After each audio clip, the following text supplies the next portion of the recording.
인류는 역사상 가장 큰 위험에 직면해 있어요. 태양이 지고 있거든요. 500년 후면 태양계 전체가 어둠과 영원한 추위에 빠질 거예요. 우리의 문명을 구하기 위해 사람들은 전 세계 인구를 수용할 수 있고 더 먼 우주로 여행할 수 있는 거대한 우주선을 만들기 시작했어요. 400년도 안 돼서 마침내 우주선이 완성되었어요. 이미 태양의 끝이 다가오고 있어요. 점점 작아지고 식으면서 지구의 기후를 춥고 혹독하게 만들었죠. 당신과 지구의 나머지 주민들은 역사상 가장 위대한 우주선에 탑승해요.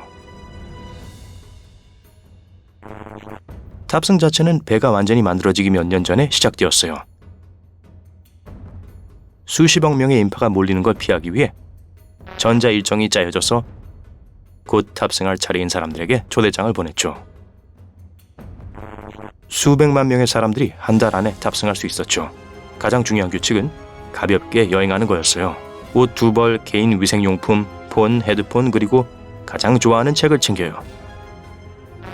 탑승 장소에 도착해서 큰 섬 크기의 엠파이어 스테이트 빌딩 2배 높이의 거대한 방주가 있는 걸 볼 수 있죠. 배 주위에는 거대한 도시가 벽에 매달려 있어요. 건설 인부와 기술자들은 수십 년 동안 이곳에 살았어요. 당신은 100명 중 1명으로 긴 줄에 서 있어요. 유효한 신분증을 소지한 사람들에겐 배 출입이 허가돼요. 이 신분증은 해당 사용자의 휴식처와 연결되어 있어요. 한 사람당 평방 2m의 공간이 주어져요. 안에는 침대와 침대용 탁자가 있어요. 물론 만약 사람들이 수면 캡슐에 누워 새로운 행성으로 날아갔다면 훨씬 더 적은 공간이 필요하겠죠. 하지만 아직 생명이 살기에 적합한 행성이 발견되지 않아 오랫동안은 이 배가 당신의 집이 될 거예요. 배 대부분 공간은 기관실이 차지하고 있어요. 거대한 발전기와 강력한 엔진이 무거운 배가 우주에서 오랫동안 이동하는 걸 지원해 줄 겁니다. 드디어 탑승과 정착이 끝났어요. 엔진 시동이 걸립니다. 10부터 새는 소리가 배 전체 스피커에서 들려오고 있어요. 지구에서의 마지막 순간이에요. 정박되어 있던 모든 지역을 불태우며 방주가 이륙해요. 사람들은 슬프게 희미해져가는 집을 내려다보지만 하늘 향해 시선을 돌리자 희망이 차오르는 것을 느낍니다. 배 전체는 크기가 다양한 200개의 큰 구역으로 나뉘어져 있어요. 이 구역은 나라예요. 이러한 구별에도 불구하고 배의 규칙은 모든 사람들에게 똑같아요.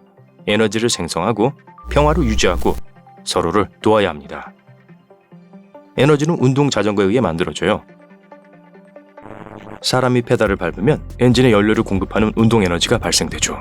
이것이 모두의 하루 업무예요. 매일 아침 적어도 1시간 동안 당신은 운동 자전거를 타고 운동하고 배의 정상적인 운항을 확보하고 신체 활동을 유지하고 스트레스를 줄이죠. 그리고 나서 밥 먹고 일하러 가죠.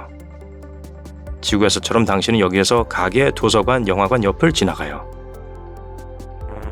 탑승자 전원에게 통화는 통일되어 있어요.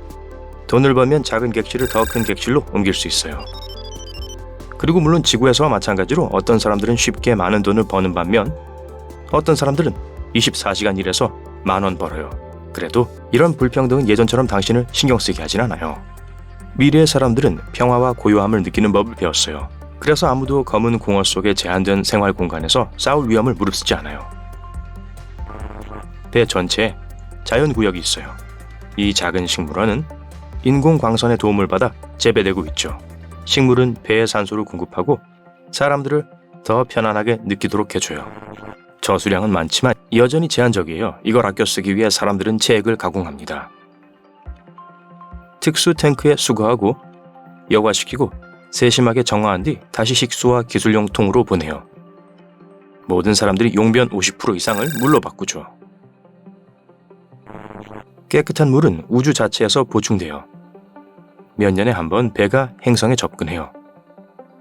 스캐너와 엑스레이의 도움으로 지질학자들은 지하 강이나 호수를 찾아내거든요. 그리고 시추 장치를 보내어 필요한 양의 물을 퍼내고 배로 다시 끌어올리죠. 불행히도 이 행성들에는 물 말고는 쓸만한 게 없어요. 대부분 행성에는 대기가 없고 사람이 살기엔 적합하지 않아요. 사람들은 이상적인 조건을 갖춘 곳을 찾고 있어요. 지구 닮은 꼴을 찾고 있죠. 현대식품 기술의 도움으로 과학자들은 천연 채소, 과일, 고기를 인공적인 것으로 대체하는 데 성공했어요. 진짜 사과와 감자를 구할 수는 있지만 희귀하고 가격이 매우 비싸죠. 이제 배는 수십 년 동안 팽창한 우주를 헤쳐나가고 있어요. 사람들은 새로운 삶의 방식에 익숙해졌죠. 아이들이 태어나고 세대는 바뀌었어요. 우주 방주에서 태어나고 자란 아이들은 지구의 삶이 얼마나 아름다웠는지에 대한 노인들의 이야기를 듣고 눈이 휘둥그레져요. 하지만 매년 고향 행성에 대해 기억하는 사람들이 점점 더 적어지고 있어요. 방주의 아이들은 점점 배가 영원히 자신들의 고향으로 남을지도 모른다고 받아들이고 있지만 여전히 수색은 멈추지 않습니다. 과학자들은 우주를 탐험하기 위해 강력한 망원경과 장비를 사용하며 매일 거주할 가능성이 있는 행성을 찾죠. 여전히 근처에는 아무것도 없어요. 가장 가능성 높은 세계는 배에서 수천 광년 떨어져 있어요. 한편 1세대 방주들의 평화 정신은 사라졌어요. 사람들은 규칙을 어기기 시작했고 불만도 커지고 있어요. 이제 모두가 자전거를 밟지도 않고 정전이 잦아졌어요. 사회적 불평등은 불꽃 튀는 쟁점이 되었죠. 배의 일부는 빈민가로 변한 반면 다른 부분은 사치스러운 거주지로 변했어요. 장비는 점차 마모되어 물을 추출하기가 어렵고 자연구역의 대부분의 식물들은 막힌 환기 시스템 때문에 시들어가고 있어요. 더 많은 에너지를 절약하기 위해 배의 어떤 일부분의 공기와 전기 공급을 차단했습니다. 그 지역에 살던 사람들은 배의 중앙 부분으로 이동해야 했죠. 가뜩이나 비좁은 공간이 더 답답해져요. 그리고 개인 공간이 부족해짐에 따라 짜증이 점점 더 늘어나요. 곧 빛보다 빠른 엔진 또는 FTL을 만드는 것 외에는 답이 없다는 것이 명백해져요.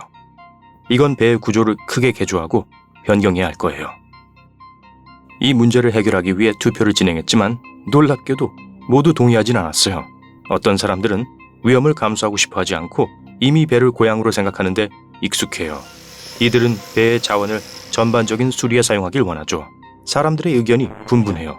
갈등이 불가피하고 인류는 우주에 사라질 위험에 처했어요. 생각지도 못하게 임박한 위험으로부터 해결책이 나타났죠. 알고 보니 배가 넓고 유난히 빽빽한 소행성대를 향해 가고 있었어요. 천재들이 너무 빽빽하게 들어차 있어서 배가 움직일 공간이 거의 없어요. 현재 속도에서는 충돌은 불가피해요. 인류에게 남은 유일한 희망은 FTL 엔진 제작에 전력을 다하는 겁니다. 일은 몇 달 걸리겠지만 다시 한번 사람들을 하나로 모았죠. 모두들 24시간 내내 일하고 힘을 되찾는 데 필요한 만큼만 잠을 자요. 사람들의 반이 엔진을 만드는 것을 돕고 있을 때 반은 에너지를 생산하기 위해 자전거 페달을 밟습니다. 인류가 모두를 위한 충분한 공간이 있는 새로운 세상을 찾을 수 있다는 희망의 빛이 다시 한번 빛났죠. 위험은 아주 높지만 선택권이 없어요. 에너지는 단 한 번의 점프를 시도할 정도로만 있어요. 만약 실패한다면 인류는 부서진 우주선을 탄 채로 우주에 발이 묶일 수 있어요. 점프를 하기 전에 사람들은 인간에 대한 정보가 담긴 캡슐을 우주로 보내요. 비디오, 영화, 음악 그리고 역사를 여러 개의 대용량 하드드라이브에 업로드했어요. 실패한다면 이게 우주의 작은 발자국을 남길 유일한 기회죠. 모두들 준비됐어요. 모든 전원이 엔진으로 전달되었어요. 사람들은 작은 캡슐에 누워 산소 마스크를 씁니다. 바라는 건 하나예요. 새로운 세계에서 깨거나 아예 깨지 않는 것. 인류의 멸망을 지켜볼 준비가 된 사람은 없어요. 캡슐이 잠기고 사람들은 눈을 감아요. 엔진 시동이 걸렸어요. 카운트다운이 시작됩니다. 셋, 둘, 하나, 점.